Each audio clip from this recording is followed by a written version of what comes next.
그 대표적인 예로 나타나는 그 키프로스 섬 얘기를 할 수밖에 없는데 키프로스 섬에는 아프로디테를 숭배하던 관행이 있고 신전도 있고 그랬는데 아프로디테에 대해서 자꾸 안 좋은 소문이 나오니까 키프로스에 살던 사람들이 그 수호신으로 그 경배하는 걸 거부했다는 거예요.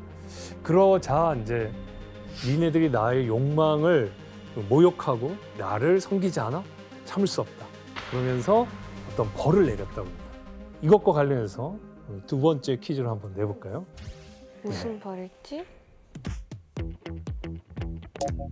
자, 아프로디테가 자신을 섬기지 않는 키프로스 여성들에게 내린 벌로 인해서 이것을 하게 되었다고 하는데 이게 뭘까요?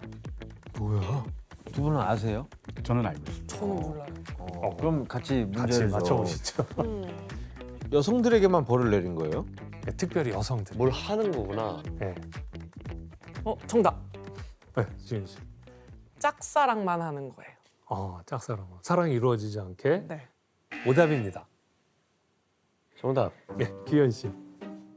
니네가 나를 내 욕망을 그렇게 싫어한다고 똑같이 만들어주지. 너희는 불륜만 하게 되는 거예요. 너희도 불륜 저질렀게. 불륜만 저지르게 되는 거예요. 어, 그래서 제대로 된 사랑을 하지도 못하고. 그거 비슷하게 갔는데 조금 더 자극적. 네, 자극. 아 그래도 되는 거예요? 오답입니다. 네, 정확하게 답이 나오려면 거기 한 가지 요소가 더. 아 그래요? 정답. 기현 씨. 사랑하지 않는 남자들과 계속 관계를 하게 되는. 그것도 비슷한데 거기에 한 가지 요소가 더 들어요. 자꾸 한 가지 없어. 그 한 가지. 한 가지 없이 늘리고 있는데 지금 계속 한 가지. 정답. 혜성 씨. 키프로스 여성들이 그 이제 몸을 파는 일을 하게 됐어요. 매춘. 매춘을 하겠다. 여자로서 너무 이렇게 치욕스러운 일일 수 있잖아요. 네. 하세요. 오답이죠. 일단 규현 씨 얘기 들어보고. 아 정답이구나. 눈치가 정말 빠지고. 네. 일단 혜성 씨 정답입니다. 규현 씨 뭐라고 그러시려고 그래요? 일부 다처제를 하게 됐다라는 얘기를 하는데. 그것도 그럴싸하다. 놀랍게도 아프로디테는 너희들이 나의 이 자유분방한 사랑을 무시해? 그렇다면 너희들의 수치심을 빼앗고 주체할 수 없는 욕구를 불어넣어서 이렇게 해서 내 축으로 만들었대요. 실제로 이게 기록에 남아 있습니다. 기원전 5세기부터 아프로디테 신전이 있었습니다. 거기 100개의 그 방이 있었다고 그러는데 그 방이 어쩌면 그런 방이었을 것이다라고 얘기가 되고 그 역사의 아버지라고 불리는 헤로도토스가 쓴 역사에도 그 비슷한 내용이 나옵니다. 그곳에 사는 여자는 누구나 다 일생에 한 번 아프로디테의 신전에 앉아 있다가 낯선 남자와 동침을 하게 되었다. 아프로디테가 별로 전 싫습니다. 저는. 그러니까 아름다운데 성격이 그래. 좋지는 않은 것 같아요. 그럴 수 있죠. 자, 이렇게 아프로디테는 매몰찬 그런 징벌을 내렸지만 자기를 숭배하는 신들에겐 한없이 많은 은총을 내리는 또 좋은 신이었다라는 얘기도 전해집니다. 실제로 키프로스에서는 이 아프로디테의 특별한 축복을 받은 인물이 있었대요. 아마 여러분도 한번 제가 말씀드리면 다 아실 텐데 조각가 피그말리온. 피그말리온 들어보셨죠? 피그말리온 효과. 피그말리온 효과 아니에요? 예, 맞습니다. 예. 피그말리온은 사실 아프로디테의 벌을 받고 막 여인들이 불란해지는 모습을 보고서 이 키프로스에는 내 마음에 드는 여자가 없다. 그러면서 여인들을 멀리한 거예요. 그러면서 내가 생각하는 아름다운 여인은 이런 모습일 거야. 이러면서 거대한 상아를 구해가지고 아주 정성껏 아름다운 자기 이상형에 가까운 여인을 만들었다고 그래요. 그리고서는 조각상에 사랑에 빠져버렸죠. 저 사랑에 빠지면 어떻게 되는 거예요? 매일 닦아주고 그리고 막 예쁜 옷 있으면 사다가 입혀주고 그리고 아주 폭신폭신한 침대에 밤마다 눕혀주고 자기는 땅바닥에 자고 그리고 아침에 일어나서는 또 세워주고 찐사랑이에요. 자 이렇게 매일 그 정성을 다해서 조각상에 사랑을 표시했는데 어느 날 키프로스 섬에서 이제 아프로디테 축제가 벌어졌었거든요. 피그말리온이 거기 가갖고 기도를 한 거예요. 내가 사랑하는 저 조각상이 인간이 된다면 얼마나 좋을까. 여러분이 아프로디테라면 이 소원 들어줬겠어요? 사랑의 신이니까 또. 정성이 갸륵하다 이러면서 그 아프로디테가 신비로운 힘을 이용해서 조각상에 생기를 불어넣어갖고 사람이 되게 했다는 거예요. 우와, 얼마나 행복했을까. 좀 위아래가 다른 건가요? 네, 지금 이 조각에서 사람으로 변하고 있는 모습인데요. 지금 상반신은 사람의 모습으로 변해가고 있고 아직 다리는 변하지 않은 모습이에요. 아. 그래서 점점 변화되고 있는 그 엄청난 순간을 담아내고 있습니다. 아하. 저 조각은 깜짝 놀랐겠는데요. 갑자기 남자가 닥쳐서 이제 뽀뽀를 하니까 아니 근데 그 동안의 정성을 알고 있죠. 그런 걸 알고 있다고요? 알고 있죠, 그럼요. 그래서 둘은 결국 결혼을 하게 됐다 그러죠. 어. 이 이야기가 바로 그 여러분들이 잘 아시는 피그말리온 효과. 그러니까 아무리 보잘것없는 대상이라도 내가 사랑을 다해서 보살피고 격려해주면 훌륭한 사람이 된다. 뭐 이런 걸 그래요. 피그말리온 효과라고 그래요. 그게 그런 거구나. 네. 그러니까 어쨌든 이 피그말리온은 아프로디테의 이 신비로운 힘으로 인해서 사랑을 이뤘네요. 사랑을 이루었고 둘이 자식도 낳고 살았대요. 근데 이게 피그말리온이 나중에 그 키프로스의 왕으로서 얘기가 또 진행이 됩니다. 그러면서 이 피그말리의 증손녀로 태어난 미르라라는 공주가 있었어요. 미르. 근데 이 미르라가 너무 예쁜 거예요. 그러니까 이 엄마 아빠가 우리 미르라가 아프로디테보다 더 이쁜 것 같아. 막 이러면서 아이고. 칭찬을 그것도 한 안 거예요. 되는데. 맞아. 아, 아프로디테가 싫어할 텐데. 왜 그런 짓을 자꾸 해? 맞아요. 아프로디테가 이제 화가 난 거죠. 그래서 미르라에게 아주 그릇된 욕망을 집어넣게 됩니다. 그릇된 욕망. 네. 뭐죠? 미르라의 마음 속에 누군가를 사랑하는 마음을 불어넣는데 그 마음이 근친. 네, 가족과 그치? 네, 아버지를 향한 거예요. 아버지를 향한 거예요. 근데 아버지한테 말은 못 하잖아요. 나중에 누구랑 결혼할래? 그러면 아빠 같은 남자요. 우리 보통 그러잖아요. 네. 얘는 진심이에요. 사실은 나는 아빠랑 결혼하고 싶어요. 근데 그 말 못하니까 아빠와 같은 사람이요. 이러면서 속이 점점 이게 썩어가는 거예요. 유모한테 어떡해. 얘기를 하죠. 유모, 내가 사랑에 빠졌는데 그게 아빠야. 사랑을 이루지 못한다면 죽고 싶어. 유모가 너무 안타까워가지고 그러면 제가 그 사랑을 이루어드리겠습니다. 이렇게 얘기를 하고 그 아버지한테 술을 잔뜩 먹인 거예요. 아 모르겠다. 그 유머도 이상한 유머네. 그리고 이 동네에 아주 아름다운 처자가 있다. 그러면서 침대에 들여보낸 거예요. 그게 바로 미르라였던 거예요. 안 돼. 그러니까 아버지는 자기가 사랑을 나눈 대상이 누군지도 모르고 며칠 동안 사랑을 나눴어요. 몇 날 며칠을요? 네. 아, 술 깨면 알아볼 거 아니에요 이제.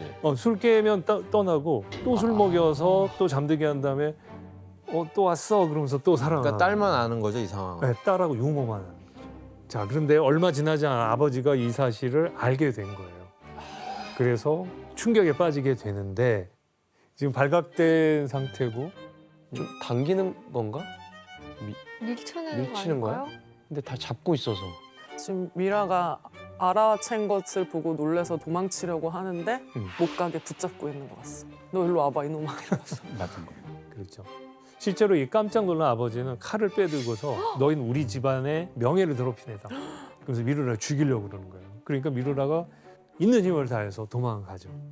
그리고 미르라의 배에는 이미 어떡해. 아버지와의 사랑의 열매가 자라고 있었던 거예요. 근데 어쨌든 아버지의 손길을 피해서 멀리 달아나다가 이 도망친 미르라는 죄를 지었으니까 죄값을 달게 받겠다면서 신에게 간절히 기도를 했습니다. 신이시여 저를 나무로 만들어 주세요. 한 신이 그 기도를 듣고 미르라를 그만 나무로 만들어 버렸죠.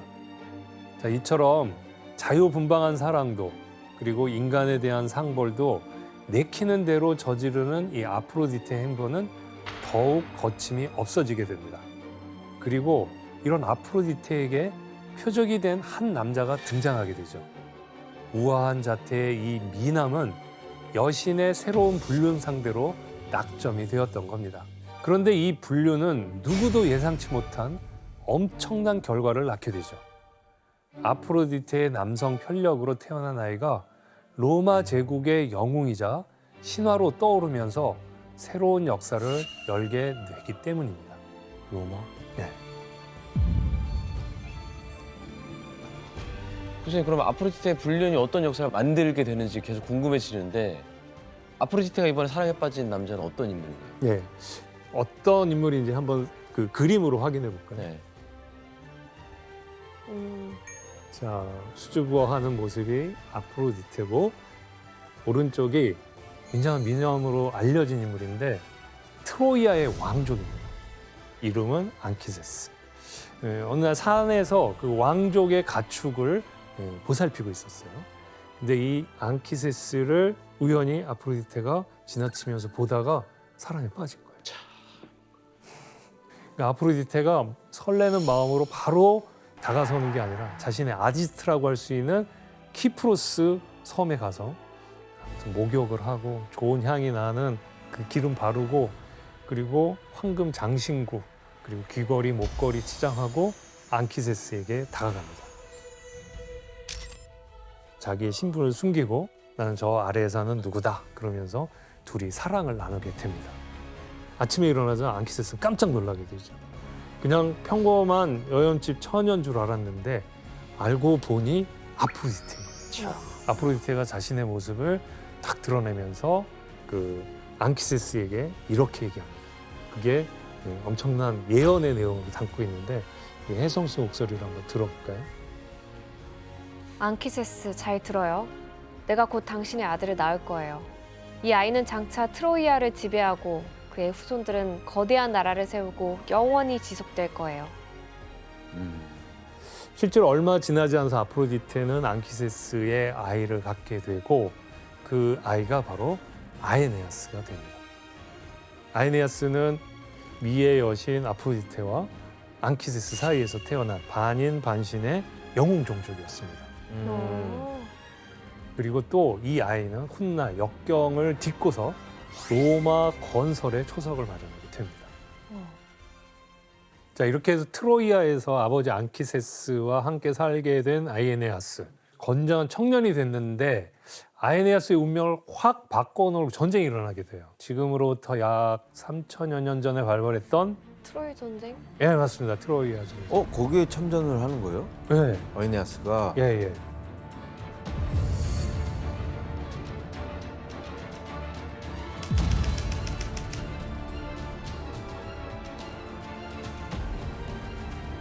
우리 트로이아 전쟁 한번 다룬 적 있었죠. 네. 맞아요. 그 트로이아 전쟁이 네. 황금 사과를 두고 막 경쟁을 벌이다가 벌어진 그 전쟁 맞죠? 예, 맞습니다. 누가 가장 아름다운 여신이 되느냐 이런 그 경쟁과 질투에서 시작되었다 이렇게 볼 수 있죠. 어느 날 테티스 여신이 펠레우스라는 인간과 결혼하게 됐죠. 이거를 제우스가 굉장히 성대한 결혼식으로 열어주고 모든 신들과 인간들과 뭐 동물들까지 다 초대를 했었대요. 근데 단 하나 초대받지 못한 신이 있었죠. 바로 불화의 여신 에리스였습니다. 불화의 신? 날개가 좀 모양이 약간 악마 날개 같이 생겼네. 예, 이 불화의 여신 에리스 오면 결혼 끝나버리니까 안 된다 그러면서 얘를 초대를 안 했던 거죠. 당연한 거 아니에요? 그렇죠. 서운해할 필요가 없잖아요. 본인이. 맞아. 아니 근데 에리스 입장에서는 또 서운하죠. 불화의 여신이 예. 남의 결혼식 가서 불화를 일으키려고. 자, 그러면서 이제 생각해낸 게 황금 사과였어요. 진짜 나의 특기 불화를 일으키겠다. 이러면서 황금 사과를 던졌대죠. 근데 그 황금 사과에 가장 아름다운 여신에게 이렇게 적혀 있었고 이걸 두고 헤라, 아테나, 아프로디테가 서로 다투게 됩니다.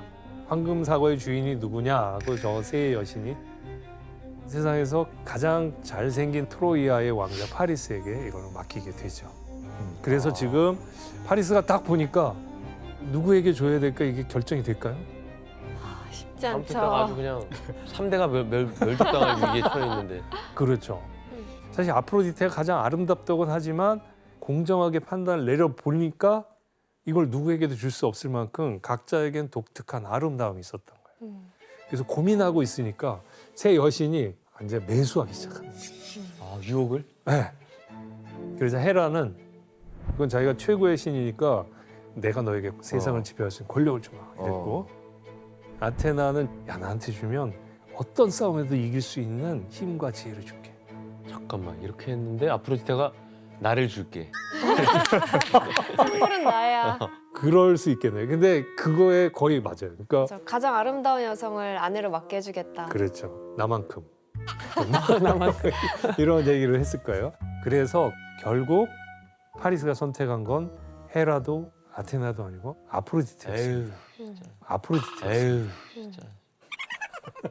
근데 아름다움이니까 미의 여신을 선택하는 게 어떻게 보면 당연한 것 같기도 하고요. 야. 근데 어쨌든 이 선택에서 아프로디테가 약속했던 그 가장 아름다운 여인은 누구였냐?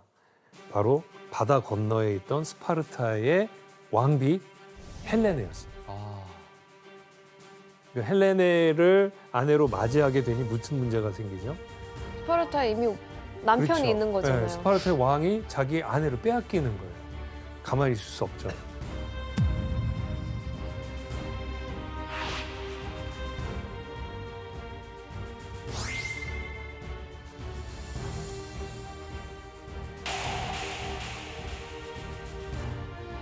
결국 자기의 형 아가멤논이 찾아가서 거의 한 40여 명의 군주들로 구성된 10만여 명의 동맹군을 결성해서 트로이아를 치게 되죠.